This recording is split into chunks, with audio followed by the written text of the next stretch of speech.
चलिए बेटा, आज जो इम्पोर्टेंट टॉपिक है यार, ठीक है। तो स्टैंडर्ड हाइड्रोजन इलेक्ट्रोड हो गया था। अब लिमिटेशन ऑफ एसएचई पढ़ेंगे। Limitation of SHE, standard hydrogen electrode के लिमिटेशन क्या है, कमियां क्या है, सीमाएं क्या है, ड्रॉबैक क्या है, ठीक है ना। तो वो लिमिटेशन हम पढ़ेंगे, ठीक है। हेडिंग डालिए, limitation of standard, limitation of hydrogen, limitation of standard hydrogen electrode.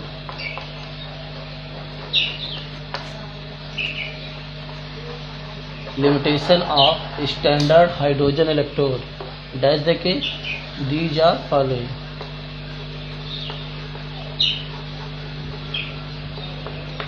These are following, ठीक है ना। Standard hydrogen these are following, ठीक है ना। तो देखिए, पहली बात है कि it is not easy to maintain 1 atomic pressure, 1 ATM pressure या 1 बार प्रेशर। जो आपका स्टैंडर्ड हाइड्रोजन इलेक्ट्रोड पोटेंशियल हमने कल बनवाया था, उसमें जो है अगर रेट ऑफ डिकम्पोजिशन ऑफ आपका जो है H2 इंटू H प्लस और H प्लस इंटू H2 में अगर जा रहा है, मतलब एनोड और कैथोड वाला आपका, तो रेट ऑफ जो डिकम्पोजिशन हो रहा है अगर वो सेम होगा आपका, तब तो प्रेशर 1 एटीएम होगा। लेकिन दोनों सेम नहीं होगा, चाहे थोड़ा सा डिफरेंस होगा, डिफरेंस होगा। इसलिए 1 एटीएम प्रेशर जो होता है मेंटेन करना इतना आसान नहीं है। जो है आपका 1 एटीएम प्रेशर होगा तभी आपका आयोनाइज करेगा, तभी स्टैंडर्ड इलेक्ट्रोड पोटेंशियल निकलेगा आपका, नहीं तो स्टैंडर्ड नहीं हो पाएगा। क्योंकि 1 एटमॉस्फेरिक प्रेशर स्टैंडर्ड प्रेशर होता है आपका, या 1 बार प्रेशर स्टैंडर्ड प्रेशर होता है आपका, ठीक है ना। प्रेशर अगर चेंज हो जाएगा तो जो आप इलेक्ट्रोड पोटेंशियल हाइड्रोजन का निकालेंगे वो स्टैंडर्ड नहीं होगा। हमें स्टैंडर्ड निकालना है, तभी तो इसी के रिस्पेक्ट में सभी इलेक्ट्रोड का हम जो निकालेंगे स्टैंडर्ड इलेक्ट्रोड पोटेंशियल निकालेंगे।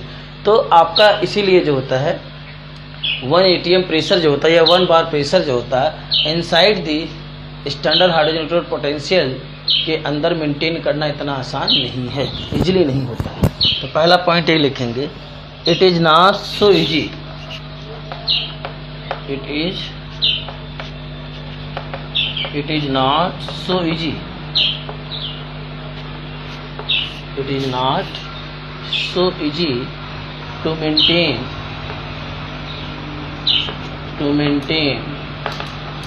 ठीक है ना, to maintain a pressure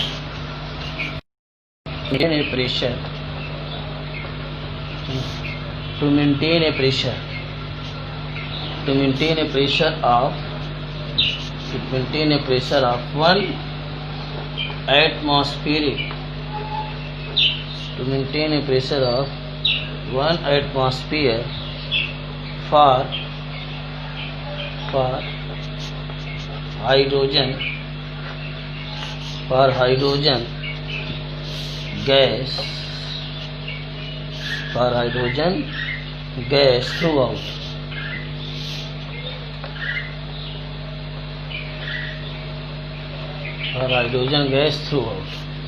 ठीक है ना। पहला पॉइंट हो गया आपका, ठीक है ना, ठीक है।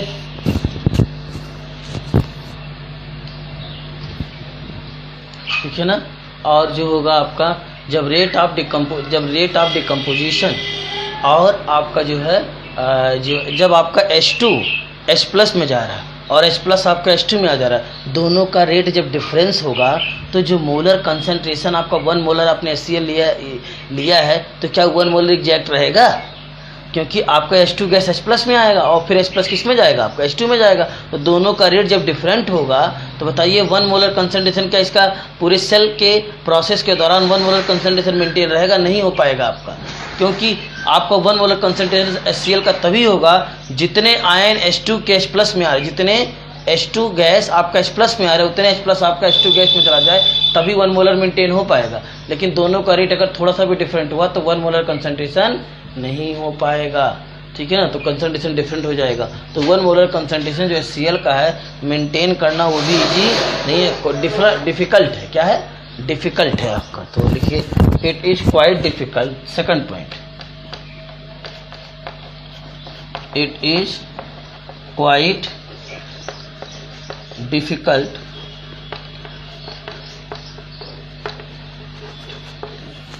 it is quite difficult to keep the keep, ठीक है ना, it is quite difficult to keep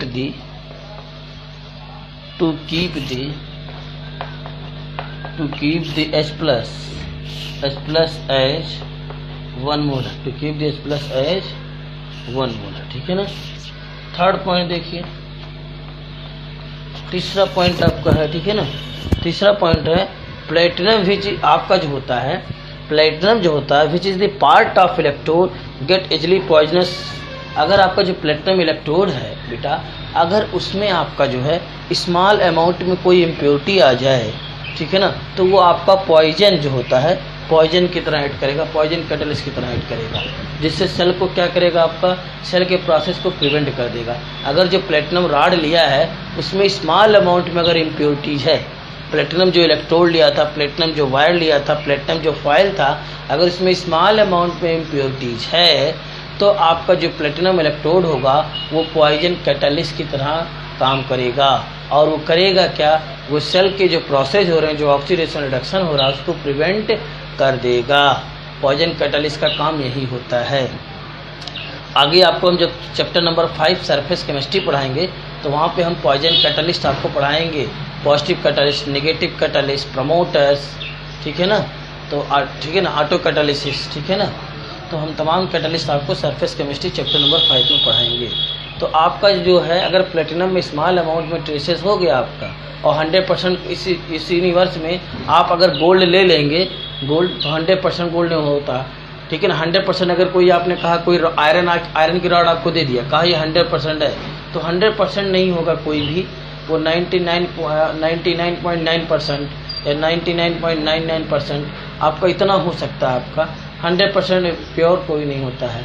तो स्मॉल अगर 100% तो 100% नहीं हो पाएगा, क्योंकि आइसोलेशन हम नहीं कर पाएंगे। मेटलर्जी आपने हाई स्कूल में पढ़ा होगा, आपने roasting, calcination, smelting, fourth flotation क्या करते हैं, तो 100% करना इतना आसान नहीं है। तो ये अप्रॉक्सीमेट 100% हो सकता है आपका। तो जो प्लेटिनम इलेक्ट्रोड आपका लिया गया है, अगर ये प्लेटिनम इलेक्ट्रोड जो है इसमें स्मॉल अमाउंट में ट्रेसेस है, तो ये पॉइजन कैटलिस्ट की तरह ऐड करेगा, और ये पॉइजन कैटलिस्ट की तरह ऐड करेगा तो ऑक्सीडेशन जो रिडक्शन प्रोसेस हो रहा है उसको प्रिवेंट कर देगा, उसको रोक देगा, जिससे आपका जो है आप प्रोसेस नहीं होगा, तो आप जो है ये आपका पोटेंशियल इसका मेजर नहीं कर पाएंगे, इलेक्ट्रिक पोटेंशियल नहीं मेजर कर पाएंगे, जीरो होगा कितना होगा। तो ये आपका जो है ये भी मेंटेन करना आसान नहीं है, ठीक है। तो इस चीज़ को समझिए। हाँ चला गया बेटा सब लोग, 4 ही लोगों को, दिशा, सुमैया खातून, नीतू और अलका। अजय कहाँ चले गए बेटा। तीसरा पॉइंट देखिए बेटा, तीसरा पॉइंट है the platinum which A part of the platinum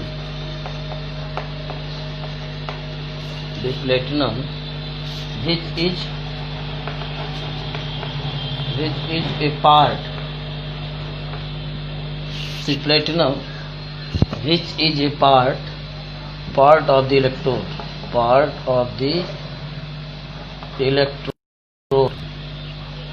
which is part of the electrode, which is part of the electrode, comma, get easily poisons, get, ठीक है ना, gets easily poisons, get easily poisoned even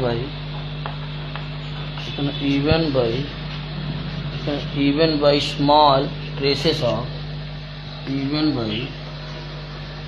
small traces, दिख रहा है बेटे नीचे का, चलिए, even by small traces of impurities,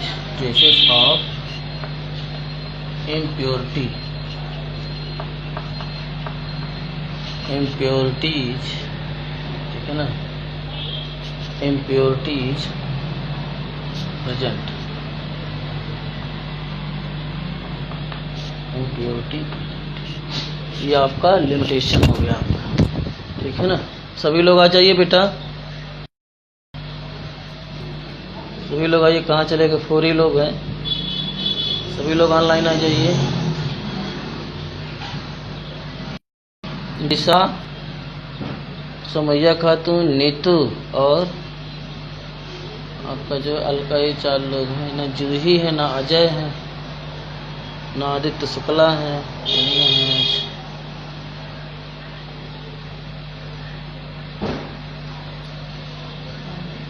अभी कौन हो रहा है? हो गया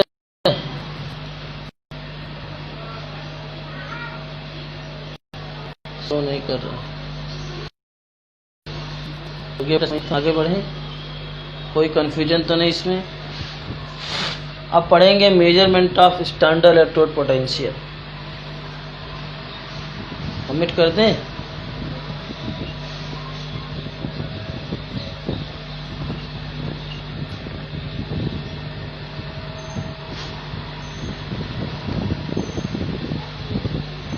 ओके, चलिए आगे देखते हैं। बेटा आप जो न्यूमेरिकल हम बताने, जो फार्मूला हम बताने जा रहे हैं, वो फार्मूला बहुत इंपॉर्टेंट है, very very important for board examination. बेटा इस फार्मूले से क्वेश्चन आपका बोर्ड में आता है। ये फार्मूला, इसके बाद एक फार्मूला, 2 फार्मूले आपके इस पूरे चैप्टर में हैं, बहुत ही इंपॉर्टेंट है, जिससे आपका आता है एक नर्स फार्मूला है, नर्स इक्वेशन, और आपका ये वाला, ठीक है ना। तो देखिए measurement of standard electrode potential,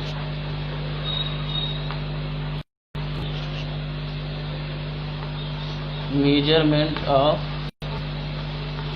standard, measurement of standard electrode potential,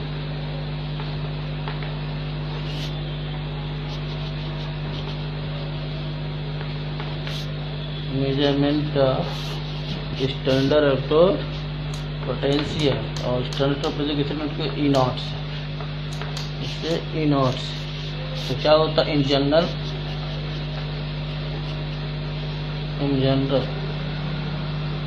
ठीक है ना। ई स्टैंडर्ड सेल इक्वल टू क्या हो जाएगा? ई स्टैंडर्ड कैथोड माइनस, जो फार्मूला मैं बता रहा हूँ वही याद कीजिए, इसी पे सारे न्यूमेरिकल लगेंगे। किसी किसी बुक में यहाँ पे प्लस मिलेगा आप, ठीक है ना, तो ध्यान रखिएगा, प्लस नहीं माइनस वाला जानिए। अगर दोनों जानेंगे तो कंफ्यूजन हो जाएगा, तो प्लस माइनस में आपका गड़बड़ हो जाएगा, ठीक है ना, क्वेश्चन आप गलत लगा देंगे, ठीक है ना। वैल्यू है तो कैथोड माइनस एनोड, एक फार्मूला ये हो गया, ठीक है। इसको हम और एक तरीके से लिखते थे बेटा, ई सेल इक्वल्स टू, ठीक है ना, ई standard right minus E standard left, ठीक है ना। और एक तरीके से लिखते सकते थे, E standard cell equals to E standard, ठीक है ना, reduction minus E standard oxidation. सबका मतलब एक ही है, सभी फार्मूले एक ही हैं। तो इस तरीके से हम जो होता है आपका किसी का जो इलेक्ट्रिक पोटेंशियल हम निकाल सकते हैं। ई सेल हमको मालूम हो जाएगा, अगर इसमें से कोई 2 वैल्यू मालूम है तो तीसरी वैल्यू, थर्ड वैल्यू को क्या करेंगे, फाइंड कर लेंगे, ठीक है ना। नोट कर लीजिए,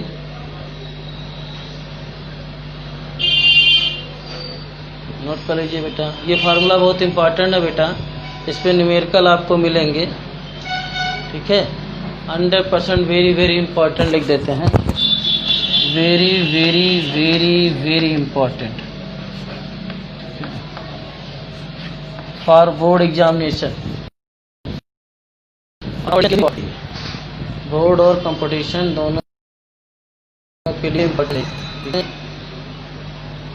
बोर्ड और कंपटीशन दोनों के लिए इम्पोर्टेंट है। ठीक है बेटा, हो गया तो आगे बढ़े हैं। अब हम जो होता है, जो स्टैंडर्ड हाइड्रोजन इलेक्ट्रोड पोटेंशियल है, जो रेफरेंस इलेक्ट्रोड है, रेफरेंस इलेक्ट्रोड आपके पास क्या है, स्टैंडर्ड हाइड्रोजन इलेक्ट्रोड आपका एक रेफरेंस इलेक्ट्रोड है।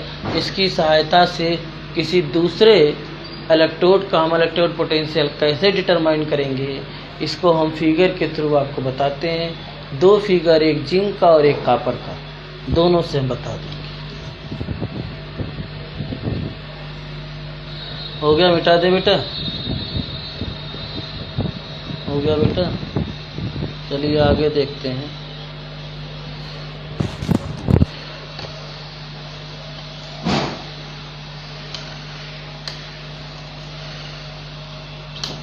नेक्स्ट हेडिंग है आपका determination of standard value of zinc.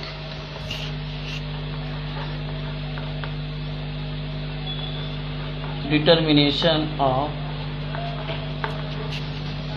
Standard मतलब electrode potential, determination of standard value of zinc.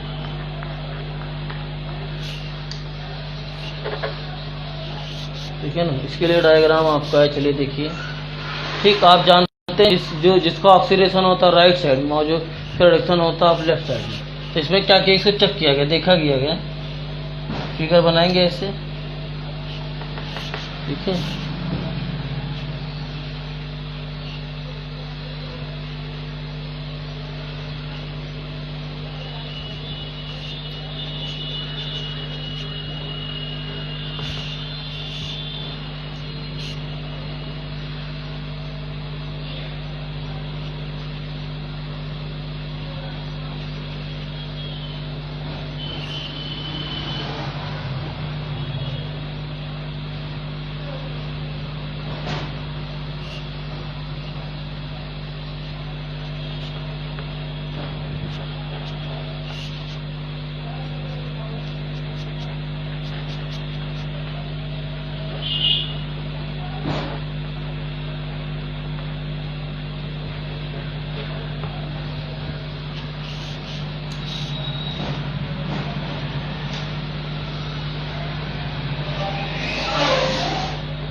ये पीटी फाइल है coated with zinc. Standard hydrogen एक बार बनवा चुके हैं, तो पूरा हम डिटेल में सारे कंपोनेंट के पार्ट के हम डिटेल में यहाँ नहीं लिख रहे हैं कि जो उसमें सारे कंपोनेंट लिखे तो वो सारे इसमें भी होंगे आपके, तो सब नहीं लिख रहे हैं। इतना समझ जाएगा, जैसे प्लेटिनम फॉइल लिख दिया, और प्लेटिनम फॉइल क्या है, कोटेड है विद प्लेटिनम ब्लैक, इसको हमने नहीं लिखा है, तो समझ जाइए वही फिगर इसमें भी रहेगा आपका। ठीक है, बार बार वो बनाने की आवश्यकता नहीं है।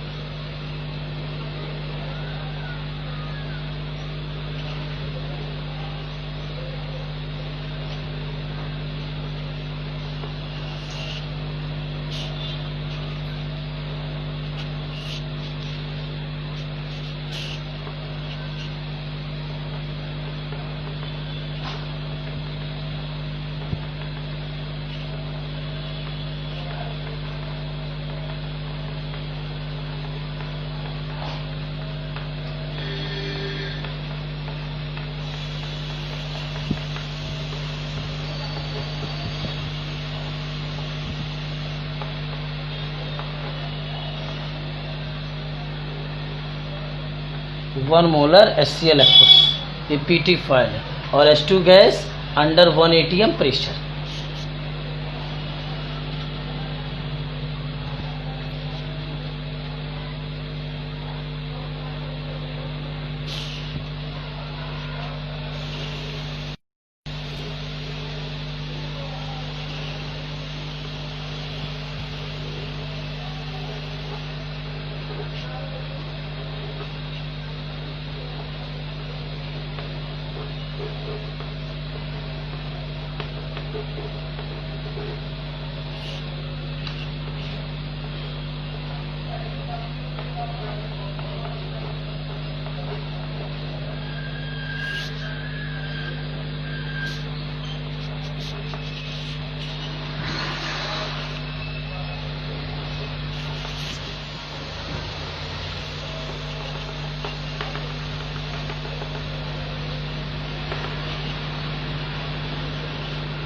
साल्ट ब्रिज में क्या होता है आप जानते हैं, KCl और अगर यहाँ लिख देते हैं KCl, ठीक है ना, KCl होता और क्या होता प्लस अगर सब, ठीक है ना, jelly like substance, jelly like substance, अगर जेली लाइक सब्सटेंस, ठीक है ना, अगर जेली लाइक सब्सटेंस होता है।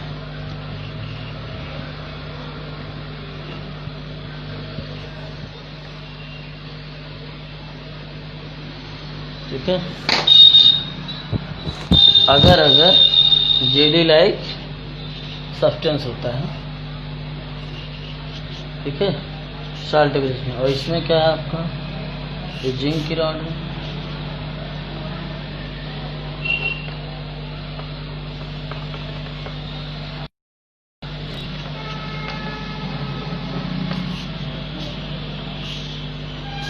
तो जोड़ देंगे। तो कैसे जानेंगे कि अब आपका ये हाइड्रोजन इलेक्ट्रोड हो गया आपका, इसको जिंक से जोड़ ऐड कर देंगे।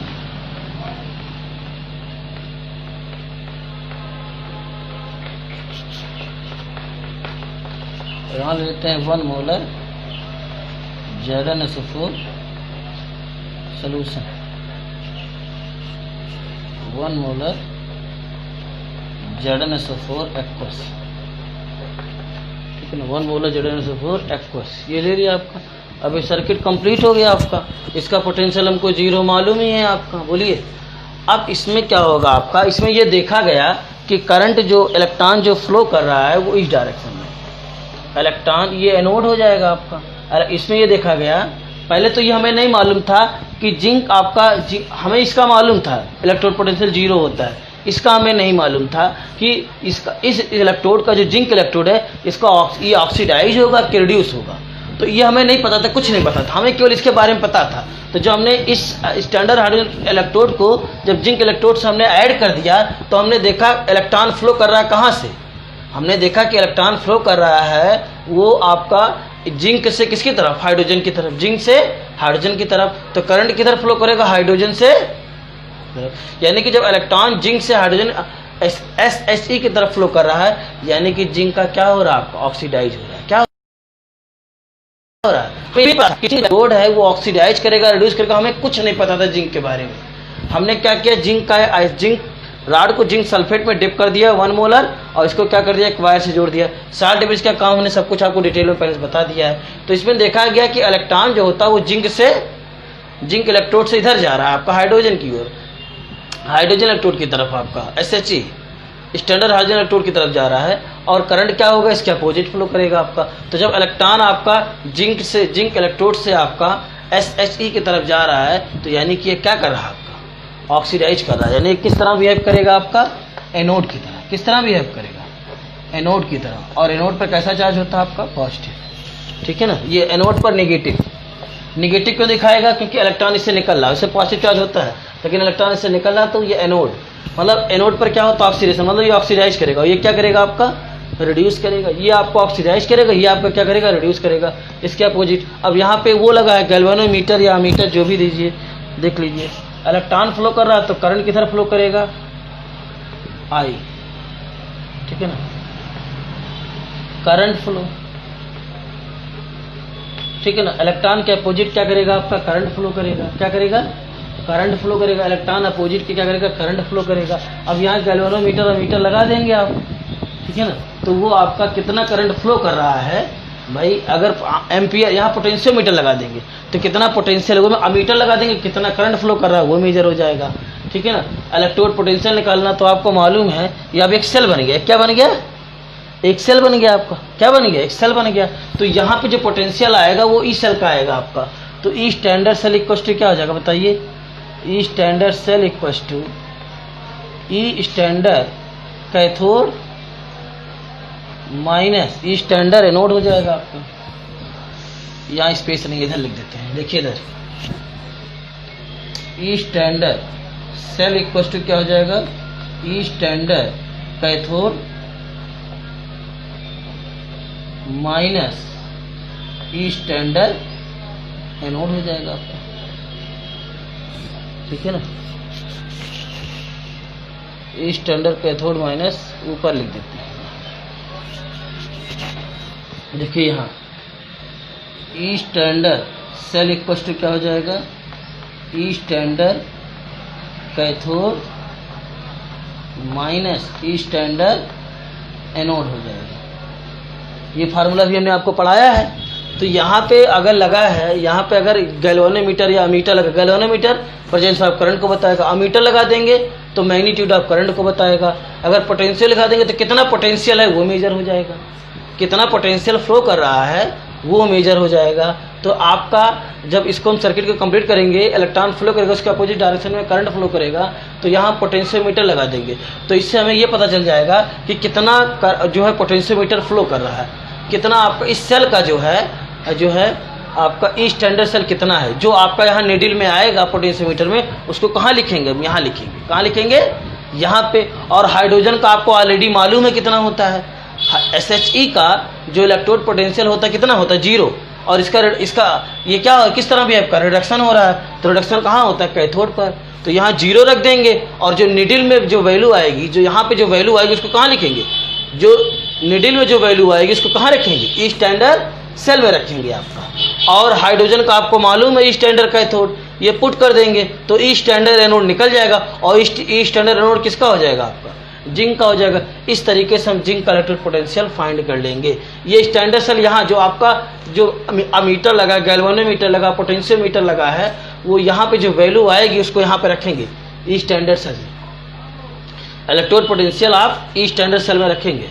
और कैथोड की तरह ये बिहेव कर रहा है, हाइड्रोजन एनोड की तरह बिहेव करेगा आपका, लेकिन जिंक के साथ जो होता है आपका, इससे पता चल गया कि जिंक का ऑक्सीडेशन पोटेंशियल हाई होता है, जिंक ऑक्सीडाइज करेगा और हाइड्रोजन क्या करेगा, रिड्यूस करेगा आपका। हमें जिंक का कुछ नहीं पता था कि ऑक्सीडाइज करेगा, रिड्यूस करेगा, लेकिन जब इससे हमने ऐड करके देखा तो देखा करंट जो होता है वो SHE से आपका जिंक रॉड, जिंक इलेक्ट्रोड की तरफ फ्लो कर रहा है, और इलेक्ट्रॉन जो होता है इसके अपोजिट जो है जिंक टू आपका जिंक इलेक्ट्रोड टू आपका SHE की तरफ जा रहा है आपका। तो इससे हमें ये पता चल गया कि जिंक आपका जो होता है वो एनोड की तरह एक्ट कर रहा है, और ये वाला किस तरह एक्ट कर रहा है आपका, SHE कैथोड की तरह, ठीक है ना। और ये पॉजिटिव हो जाएगा आपका, कैथोड की तरह एक्ट कर रहा है, ये क्या हो जाएगा आपका, पॉजिटिव हो जाएगा। तो इस तरीके से क्या कर सकते हैं हम, ठीक है ना। यहाँ पे क्या रखेंगे आपका, यहाँ पे कौन सी वैल्यू रखेंगे, 0.00 वोल्ट ये रखेंगे आप। चलिए इसको नोट कीजिए, तब बताएं कैसे निकलेगा। हो गया, यहाँ पे जो वैल्यू आएगी वो रखेंगे। तो यहाँ जब ये वैल्यू जब देखा गया तो 0.76 आया, कितना आया, 0. ये आपका पोटेंशियोमीटर लगा है, यहाँ देखने से पता चलेगा कि कितना पोटेंशियल इसमें फ्लो कर रहा है, इस वायर में कितना पोटेंशियल फ्लो कर रहा है। नोट हो गया बेटा, तो आगे बताएं, बोलिए, बोलो बेटा, सभी लोग आ जाइए। बहुत कम लोग लापरवाही कर रहे हो आप, सीधा सीधा।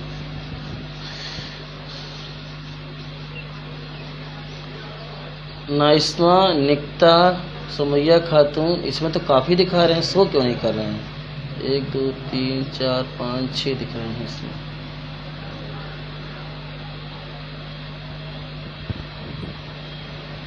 सभी लोग आइए बेटा, अभी 7 लोग थे, तो बेटा चलिए आगे देखते हैं। अब इसको मिटा करके हम आपको बताते हैं। हाँ, यहाँ पे जब देखा कि ये वैल्यू जो आया 0.76 आया, अब देखिए इसको आप कैसे निकालेंगे, ठीक है ना।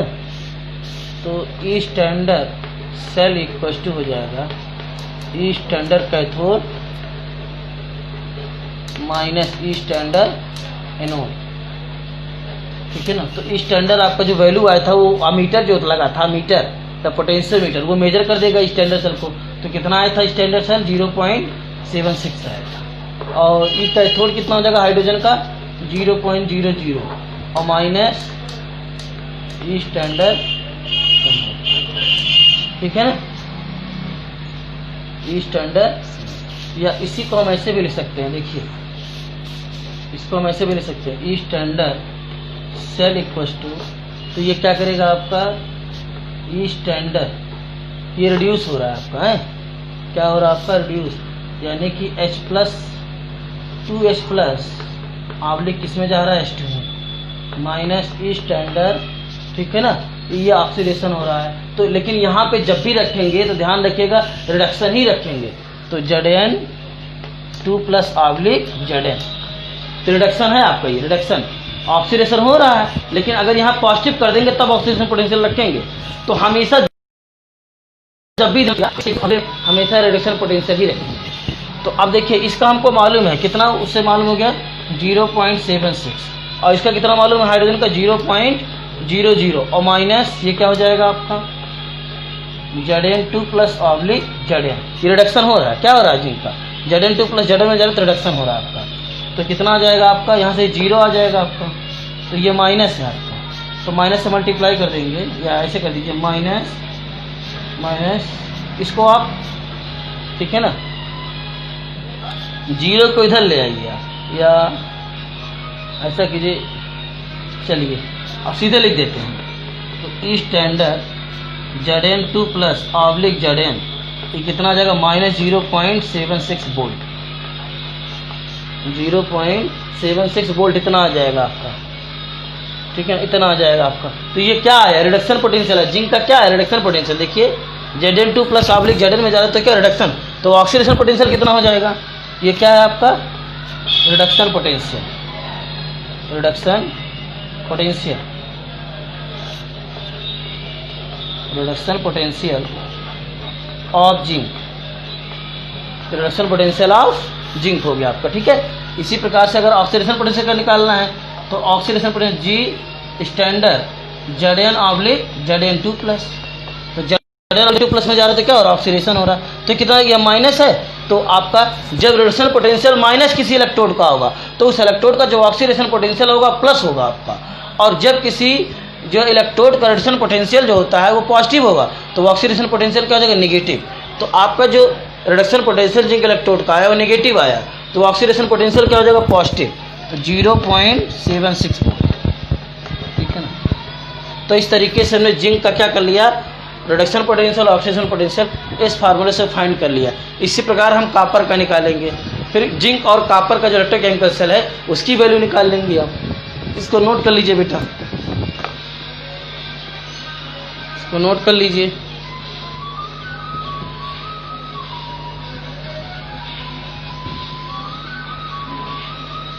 ठीक है ना।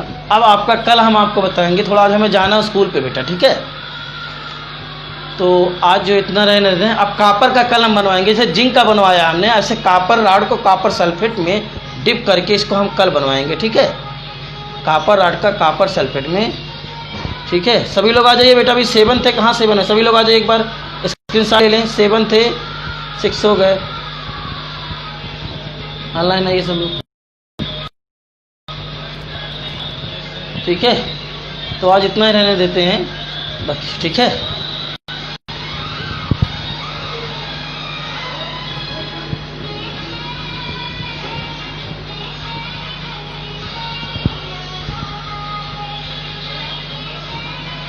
नोट कर लीजिए, किसी कोई प्रॉब्लम हो तो पूछ लीजिए, ठीक है।